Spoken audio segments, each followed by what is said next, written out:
So you're thinking about moving to Kansas City, Missouri? Well, in this video, we're actually going to jump inside the computer and show you all around Kansas City by the way of a Google map, so you can see for yourself why Kansas City is such a special place to live.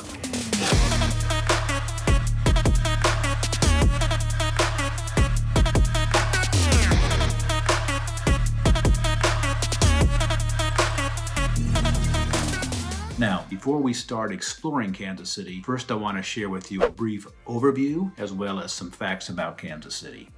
The town of Kansas was officially established in 1838 and it was named after the Kansas Native American tribe, but when it was incorporated in 1853, it was incorporated as Kansas City. Now, Kansas City saw significant violence and destruction during the Civil War, including the Battle of Westport in 1864, which is often referred to as the Gettysburg of the West. Now, after the Civil War, Kansas City became a transportation hub due to its central location with the establishment of railroads, and it also became one of the largest livestock exchange points in the United States. In the early 20th century, Kansas City emerged as a major cultural center, particularly for its jazz music. The 18th and Vine District became a renowned hub for musicians like Count Basie and Charlie Parker. After World War II, Kansas City began to expand into surrounding suburban areas, leading to population growth in the neighborhoods and nearby cities. Per the U.S. Census Bureau, the median household income for Kansas City is $65,256 compared to the Kansas City metropolitan area,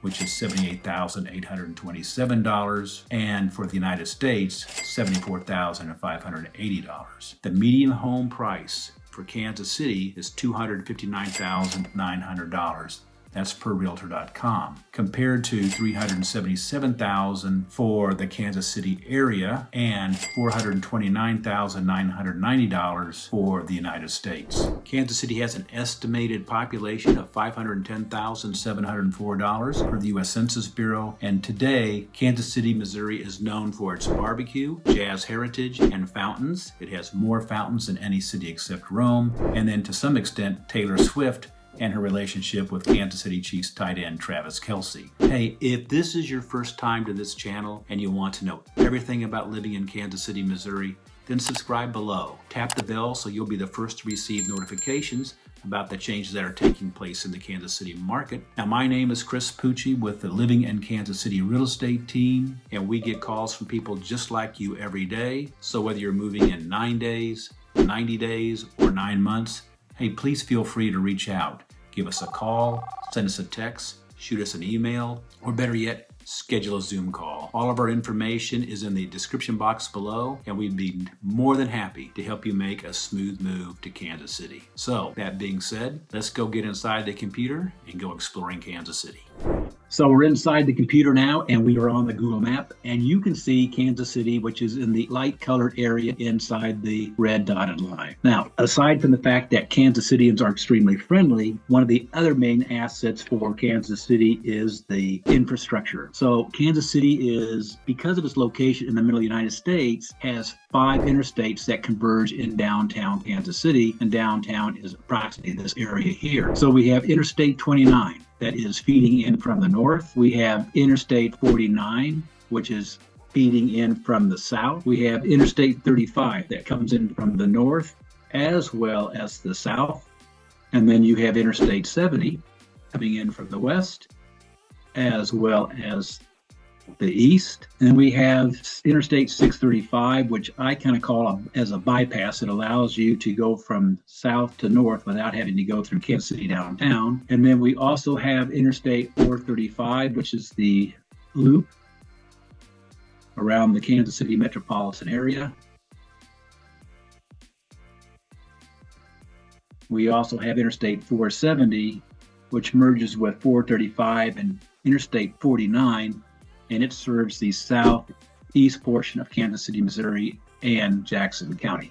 So you can see why getting around Kansas City is relatively easy, particularly when you compare it to most large metropolitan areas. Now, our question we get asked a lot too is, so where's the airport? Well, the airport is located up in the northwest corner of Kansas City, Missouri. You reside south of I-70, which 65% of the population more or less does, then your drive time to the airport is anywhere from a good 35 minutes to an hour and 15 minutes, depending on how far south you live. So now that you know where the airport's located and how to navigate Kansas City, let's go start checking out Kansas City.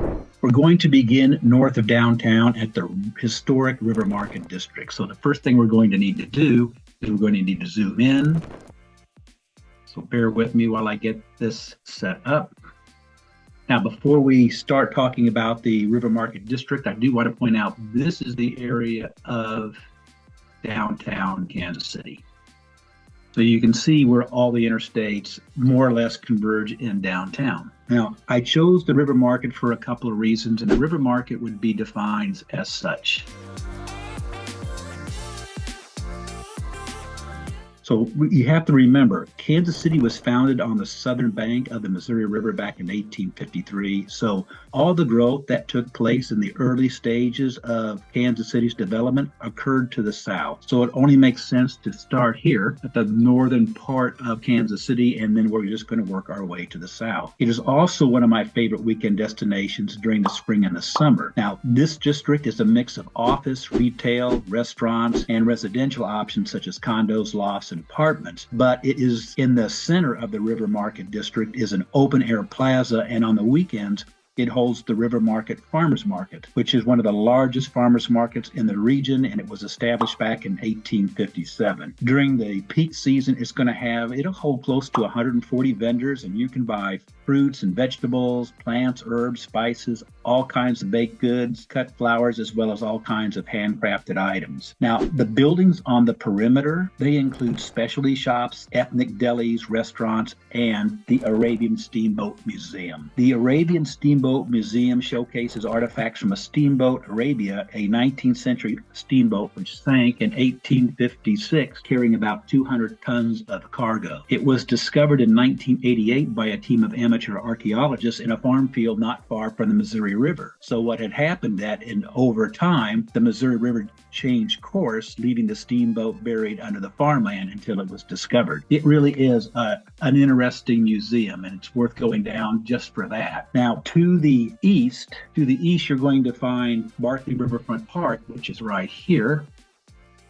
And this park spans 17 acres. You'll find paved walking and biking trails. There's green spaces for picnics and recreational activities, but it includes the Bar Cave, which is a unique combination of a modern bar, restaurant, event space, and a fully staffed dog park, which offers space for both dogs and their people. There's a section for small dogs as well as a section for large dogs. And just a little bit to the east, adjacent to the park, is the Current Team Soccer Stadium, which was built specifically for the KC Current, which is Kansas City's professional women's soccer team. In addition, there's a lot of activity going on. There's new residential area sections being built in this area. So this is becoming more and more a destination area for Kansas City. Now, if you were actually here, we would hop on the streetcar and head out to our next destination, which is the Power and Light District. Okay, so now we're on the streetcar and we're headed to the Power and Light District. And this is where you're going to find the Power and Light District.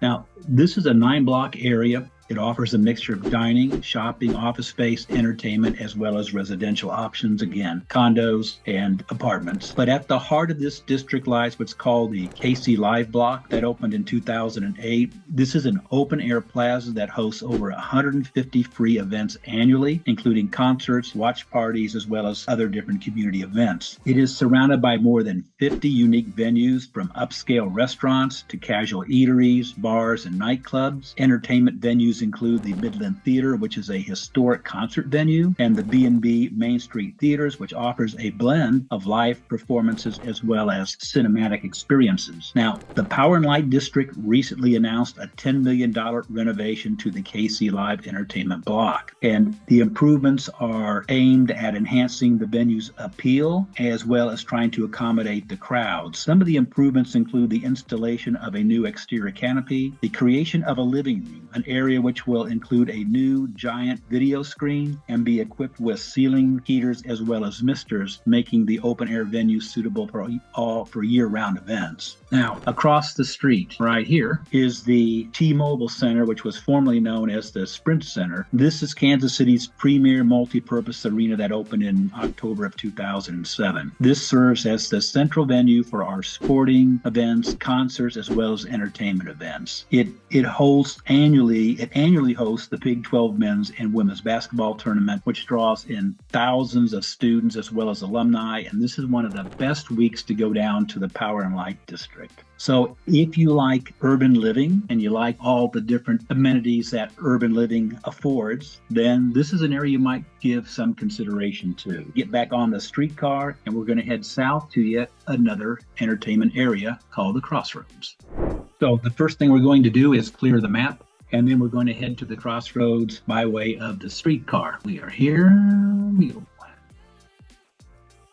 So now we are in the Crossroads, and the Crossroads Arts and Entertainment District is known for its art galleries, its studios, restaurants, as well as cultural events. The area is basically described, or the boundaries are 670. This is Broadway. These are the Kansas City Terminal Railroad tracks. We're going to go all the way over to Troost, up Troost, and back over. Now, in this area, there are over 100 galleries and art studios, and in fact, it has the highest concentration of art studios and galleries in the nation. On the first Friday of every month, the galleries and the studios open their doors to the public. This area will be crawling with food trucks, and there's other activities making this one of the most popular events, and it always attracts really large crowds. In addition to the entertainment venues that the Crossroads offers, this area has also seen, though, a lot of the older buildings being converted into lofts and apartments, with the most notable being the historic Western Auto Building.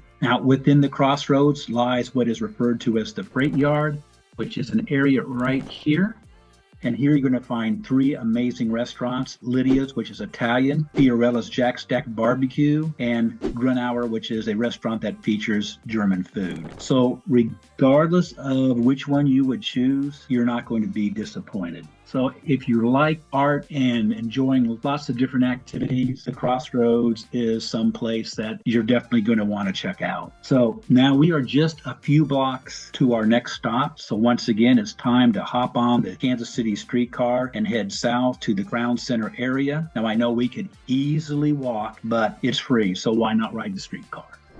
So the ground area features the Crown Center, Union Station, Washington Park, and the World War I Museum. So we're going to start with the Union Station. Now, first of all, when I say Crown Center area, this is the area that I'm really talking about.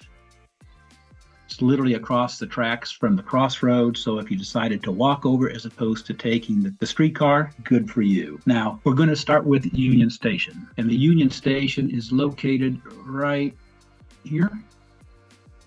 And if this is an historic landmark, and if you've ever watched a sporting event on television where Kansas City is the home team, then you have seen Union Station. It opened in 1914, and it is an example of what is called the Beaux Arts architectural style. And during the peak during World War II, the station handled over 1 million passengers annually. But by 1985, the station closed due to dwindling use, and it went into a state of real disrepair. Fortunately, in 1990, a $250 million public and private investment was put in place, and it transformed the Union Station into a mixed-use facility. The station is listed on the National Register of Historic Places, reflecting its architectural and historic importance. And this new mixed-use features includes Science City, which is a hands-on interactive science museum. There's a planetarium. There are rotating science-themed displays. There's a large IMAX theater for films and special presentations, as well as restaurants, shops, and Amtrak services. What is kind of an interesting historical side note, it was also the site of the 1933 Union Station Massacre, which was a shootout between the FBI agents and gangsters. This event actually played a significant role in the formation of modern FBI. So across the street, you have Crown Center.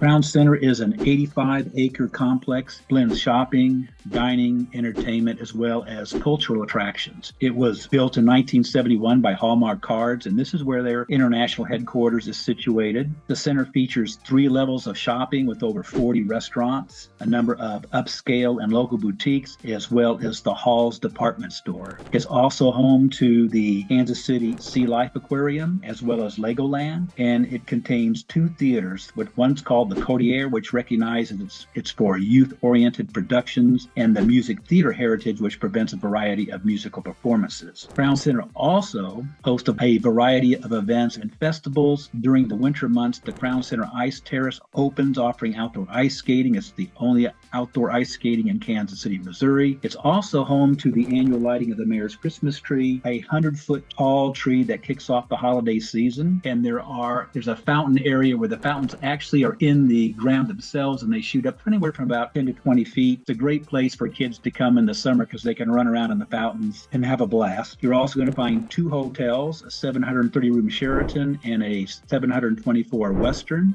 So this is really a destination center for both locals as well as out-of-town visitors. Now, immediately to the south of Union Station and west of Crown Center is the National World War I Museum and Memorial, which is roughly here. Now, this is the only American museum that's dedicated exclusively to preserving the history of World War I. This facility is both a historic landmark, but it's also an educational institution and it's recognized for its comprehensive collection of World War I artifacts. At the end of World War I, the residents of Kansas City raised over $2.5 million in just 10 days. That's equivalent to $35 million today. Construction started in 1919 and it was completed in 1926. In 2006, this site was renovated and expanded and reopened as the National World War I Museum and Memorial, incorporating a world-class museum under the original Liberty Memorial. It's easily recognized by its 217-foot Liberty Memorial Tower, which you can actually take an elevator or you can walk to the top of this tower and you get tremendous panoramic views of Kansas City.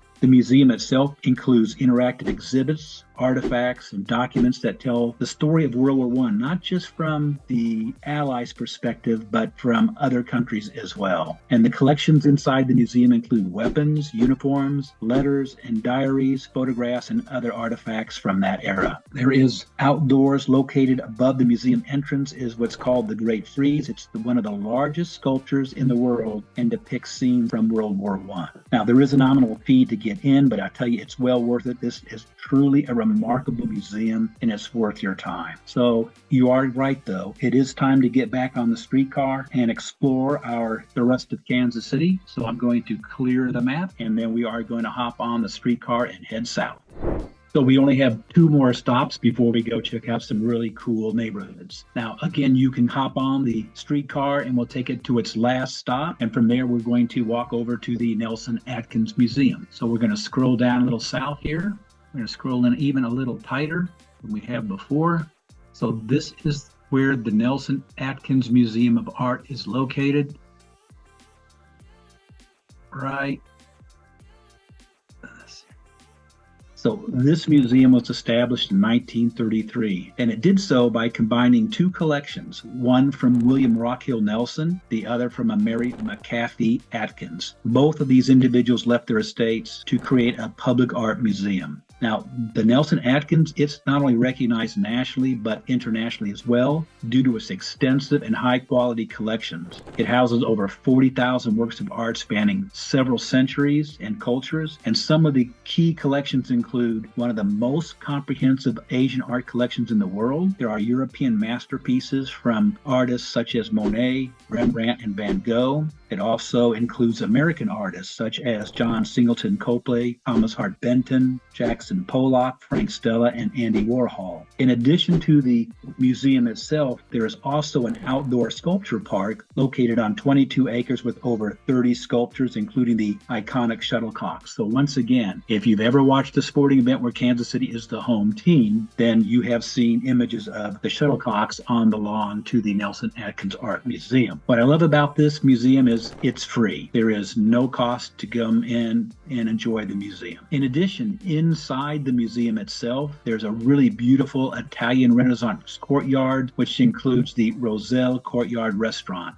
This is a great place to go, particularly if it's raining out or it's really cold and you just want to do something a little different. This is a wonderful venue to go to. It's an amazing museum. The art is art you would find in museums in other parts of the world. Now, all that being said, we have one more stop to make before we check out those three neighborhoods. So from here, we're just going to go a little bit west to what is referred to as the Country Club Plaza. And that area is right here, literally with walking distance. Now, the Country Club Plaza is often referred to as the Plaza. It was built in 1922 by J.C. Nichols, and it holds the distinction of being the first planned suburban shopping center in the United States designed to accommodate automobile traffic. The architecture is similar to what you would find in Seville, Spain. It features Spanish-style buildings with red tile roofs, ornate towers with intricate mosaics. The district spans 15 blocks, and it's home to over about 120 eateries and retailers with a good mix of national and local retailers and restaurants. Dining options range anywhere from upscale to casual, so from the Shake Shack to the Capitol Grill. But beyond shopping and dining, the Plaza is known for its fountains, its sculptures, and annual events. And two of the most notable events include the Plaza Art Fair. Now, that's held in September, and it showcases artists from across the nation. And then during the holiday season, they have the annual Plaza lighting ceremony. This is a tradition that has been celebrated for over 90 years. It draws 1,000 people. What they do is they literally have all the buildings are outlined in Christmas lights, and what they'll do is they'll turn off all the electricity. It just goes totally dark, and then there's a ceremony where they'll flip the switch and the whole thing lights up instantaneously. It is, like I said, it draws thousands, and it is one of the ways that Kansas City really kicks off the holiday season. Now, one of the recent developments that's taking place in the Country Club Plaza, and in 2024, HP Village Associates acquired the Country Club Plaza for $175 million.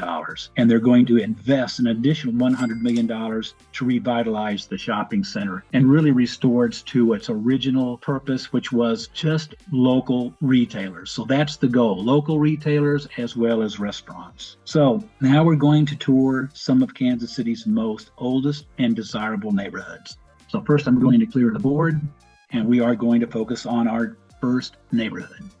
So now we're going to check out three of some of Kansas City's most oldest and desirable neighborhoods. So look, if you want to live in a charming neighborhood with large trees lining the street, with distinctive architectural design homes, each with their own unique characteristics and personalities, well, then you're going to love these neighborhoods. And our first neighborhood is called Rockhill, and that is right over here. Your western boundary is Rockhill Road. Your southern boundary is Pierce Street. Gillum Road is your eastern boundary, and 44th Street is the northern boundary. Now, Rockhill is one of Kansas City's most iconic and historic neighborhoods. The neighborhood was developed by William Rockhill Nelson, who was the founder of the Kansas City Star newspaper, one of the two newspapers serving Kansas City at the time. This is a historic and architecturally area known for its early 20th century homes, featuring a variety of architectural styles, and is listed on the National Register of Historic Places. Homes were built from 1904 to 1914, and today the prices range from $400,000 to well over $1 million, with the median home value of $1,080,000. Now, this is one of the most sought after neighborhoods, not only because of its historic significance, but its location. You are within walking distance of the Nelson Atkins Museum and Volker Park, which is immediately to the south. In addition, you're within walking distance of the Ewing and Muriel Kaufman Gardens, which is right here.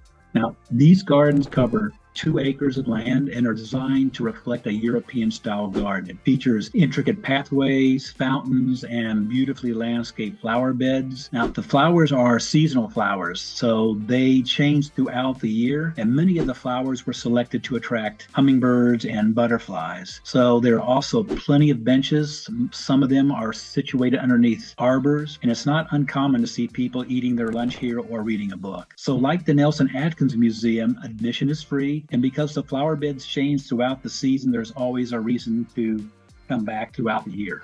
So now you can see why this particular neighborhood is so desirable and sought after, because of its proximation not only to cultural venues such as the Nelson Atkins Museum and the Ewing and Muriel Kaufman Gardens, but you're also just a few blocks away from the Country Club Plaza. And as you know, to the north, we have all the different cultural venues that Kansas City has to offer. So now it is time to go to our next neighborhood. So I'm going to clear the board and we're going to talk about Sunset Hills.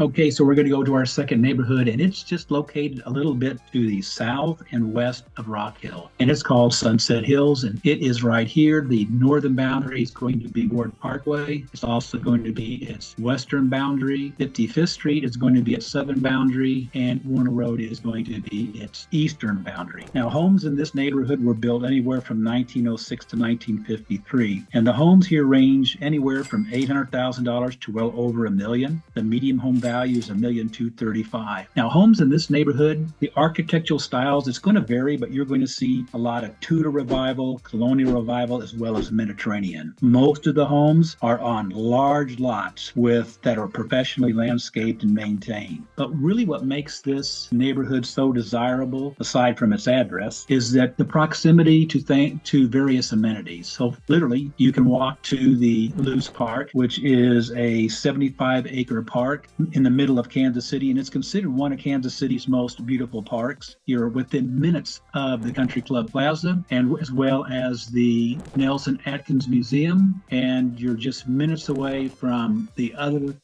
Kansas City, Missouri cultural venues and downtown Kansas City. So now that you know a little bit about Sunset Hills, what we're going to do is we're going to clear the map, and we are going to work our way down south to a neighborhood called Brookside. Okay, so now let's go check out Brookside, the last of the three neighborhoods. But first, we're going to need to scroll down a little bit.